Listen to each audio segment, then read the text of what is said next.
Hello guys, welcome back to my mini blog. তো আজকে আমার একটা বার্থডে পার্টির ইনভিটেশন ছিল, বাট তার আগে আমি সকাল থেকে কাজে বেরিয়েছিলাম। দেন আমি বাড়িতে গেলাম, ফ্রেশ হলাম, চেঞ্জ করলাম, দেন আমি বার্থডে পার্টিতে গেলাম। তো এই পুচকি ছেলেটার হচ্ছে বার্থডে, আবিরের। তো সেখানে আমার মা একটু ডেকোরেশন করছিল রুমে, এদিকে রান্নাবান্না চলছিল। তো তার সাথে আমার এই ছোট্ট কুচেটাও এসেছিল সদস্য, কারণ কি বেশি লোক ইনভাইটেড ছিল না, ওই জন্য আমি ফ্লাফিকে নিয়ে গেছিলাম। তো এইটা হচ্ছে বার্থডে কেকটা আমার খুবই সুন্দর লেগেছে। এটা বার্থডে বয়, সো এর হাসি কম বেরোয় মুখ থেকে, যাই হোক।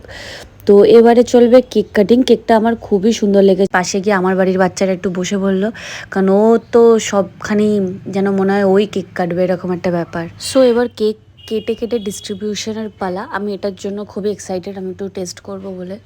তো যাই হোক, দেখতে তো খুবই সুন্দর ছিল, আমার তো খুবই ভালো লেগেছিল। যাই হোক, তো আমি তাড়াতাড়ি করে খেতে বসে গেছি, কেন কি আমি সারাদিন ধরে বহুত টায়ার্ড, আমার আর এনার্জি নেই, আমি না খেয়ে থাকতে পারবো না। সো আমি সবার আগে খেতে বসে গেছি। খাবারটা মতলব কি বলবো, টু গুড। ফ্রাইড রাইস আর চিলি চিকেন ছিল, যেটা বাইরে থেকে অর্ডার করার নয়, আকাশ আঙ্কেল বানিয়েছিল, মানে যার বার্থডে বয়ের বাবা।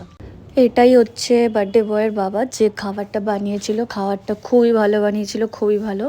সো এটুকুই ছিল আজকে আমার ডে। কাজ নিয়ে, ইনভিটেশন নিয়ে, এটুকুই ছিল পুরো আমার আজকের দিনের ভিডিও। সো ভালো লেগে থাকলে like, comment, share and subscribe করে দিও। আমার আর এতটুকু এনার্জি নেই যে একটা ভালোভাবে মেসেজ দেবো। আমি ওই জন্যই মেকআপ তুলতে লাইক বলে দিলাম, সকাল থেকে বহুত টায়ার্ড আমি। সো টাটা, বাই বাই, দেখা হচ্ছে আবার নেক্সট ব্লগে, বাই।